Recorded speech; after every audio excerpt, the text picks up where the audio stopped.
Hi everyone, and welcome to another segment of Chess Tips. For today's tip of the day, we're going to talk about how true attacks are realized only with many coordinated pieces and rarely with one or two.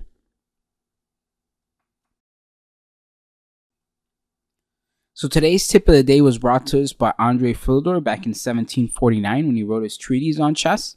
And the information that he was giving to us is worth its weight in gold, because at the time there weren't that many people writing about chess. So we could say that he was one of the first strategists, and so his insights were valuable, thanks to his observations.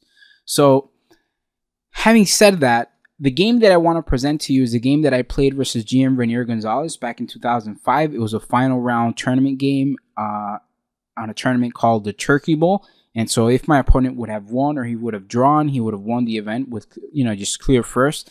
And if I would have won, then I would have tied for first place. And okay, so let's go ahead and get started. So the game started off with Renier playing e4. I played knight to c6. At the time, I had a fascination with Anthony Miles. I thought, I still think that he's a highly creative player, and so I was trying to follow in his footsteps. d4, e5, pawn e5, knight e5, and now knight to f3. And this is a variation that is known to lead to exchange of pieces, and I didn't want to play into my opponent's strength. Plus, he wanted to play for a draw. I don't want to say that he wanted to play for a draw, but a draw was a good enough result because he just won the tournament with clear first. So I played queen to f6 here, a move that Paul Keres has played to keep as many pieces on the board. Knight e5, queen e5, bishop d3, bishop c5. And here we see that black's position is pretty dynamic. Castles, knight f6, king h1, the threat is f4, d6, f4, queen e7, knight c3. And now, true to the style that I was playing in at the time, I played knight to g4. And okay, this was an original way of playing. I had my own ideas. If he played knight d5, I would play queen to h4. And I wanted to play in this way. I did not see his move queen to e1. So I played a6, h3, h5. And now my opponent plays knight to d5, queen d8, e5, basically opening the center.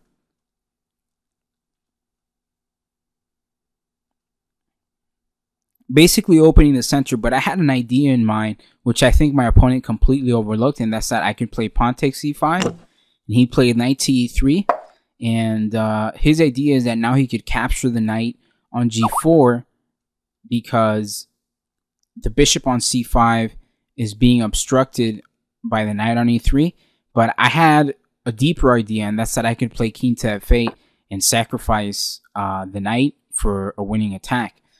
And so my opponent ended up capturing the knight.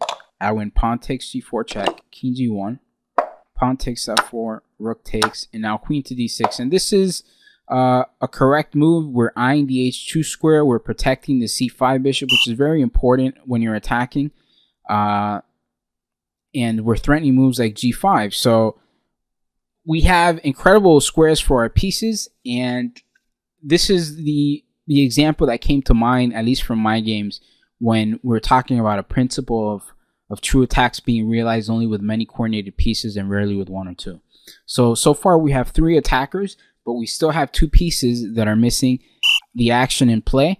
And so we're going to bring these pieces to life. After queen to f2, I played bishop to e6, defending and developing the bishop, bishop d2, now rook to e8, bringing every piece into the attack, rook e1, and now we could play g5 because all the pieces are developed. My opponent played rook f6. I played queen h2 check, king f1, g3, queen f3, rook to h4, beautiful move. Rook takes bishop, rook takes rook, king e2, rook f4, queen takes pawn, queen h5 check. He basically has to give up his queen.